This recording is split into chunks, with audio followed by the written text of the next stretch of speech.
what does eating your vegetables actually look like? And my definition might be way different than yours. And let's talk about what we really mean, because on the Nutritarian diet, we want any healthy eater, centenarian, someone in the blue zones, to get like above 60,000 in the carotenoid scanner, I think it was.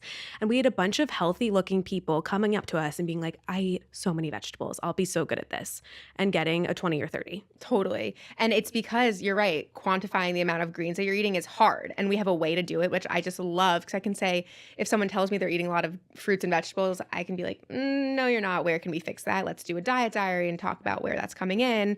2 pieces of broccoli, as you said, is not a lot of green vegetables. Our definitions could just be very different. Totally.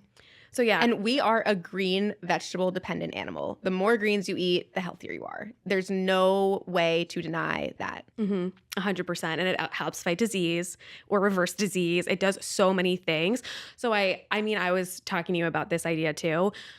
People are obsessed with protein. So I think a lot of like the fitness community looked really healthy, thin, all this stuff, because maybe they are eating, a lot of them came up like, oh, I eat a lot of protein. Like I'm very into the meat, which if you're filling up on meat and you're a good body weight, you might not have room for a lot of other things. It's a high calorie, it's high in protein, but it's high in fat. Like people never talk about the fat. And when you say people are saying they eat a lot of protein, I want to clarify this, because patients will be like, I need my protein. There's animal protein and there's plant protein. And they're two different things. So you have to clarify that the animal protein or the plant protein, because you can have just as much protein in a plant-based diet. I just want to say there's studies that have shown typical vegan diets, let's say, are 10% protein.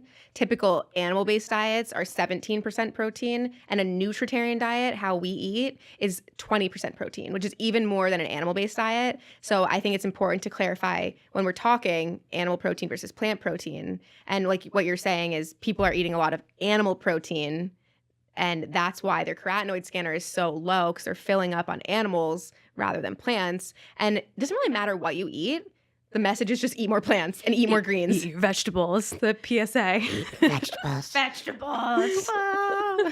So beyond that is like, I didn't mean to roll my eyes, because I think people who are interested in health and wellness, there's just so much misinformation on the internet. And although they position meat and protein as like the pinnacle of health, it's not the only sources of protein. Hey, it's not even the best sources of protein, because you know what? Bok choy has a lot of protein, and so does hemp seeds and flax seeds and beans. And you know what else those proteins have in them is phytonutrients and antioxidants coupled with it. So you're getting the protein with so many other nutrients that fight cancer, reverse disease, get rid of your diabetes, get rid of your heart disease, all of these things. Totally. So at the end of the day, vegetables have protein. I just want people to know that. Vegetables have a lot of protein. And you know what? They don't have a lot of calories. So it's high nutrients per calorie. Where did I get that from? Nutrients per calorie. Health equals N over C is health equals nutrients per calorie.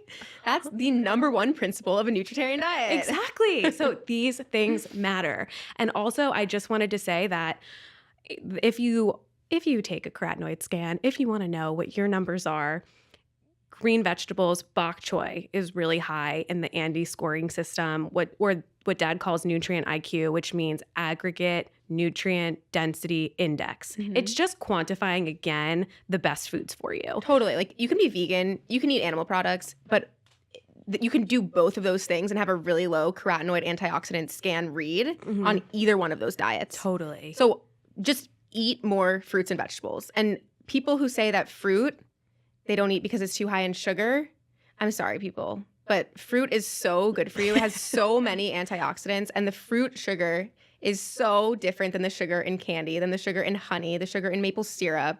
Like, let's just eat things that come from the ground. Totally. I think it's so cool that we need to eat things that come from the ground, because I love the earth. Can we talk how beautiful it is? Mother Earth. The colors. There's so many. It's vivid. It's awesome. So eat your blackberries, blueberries, cherries, raspberries. Eat your bok choy. We love bok choy. We love bok choy. Kale. Pea shoots.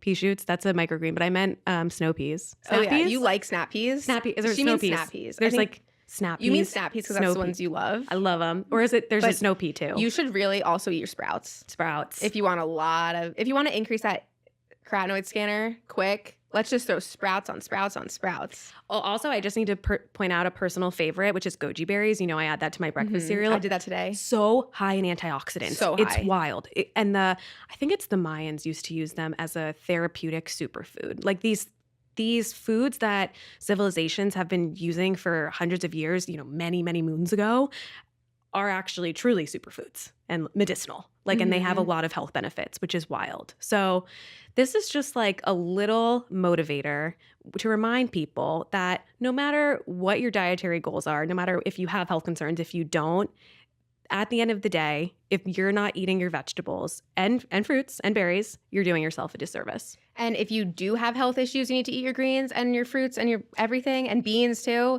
And if you don't have health issues, you also need to do that, because if you don't, you'll get health issues.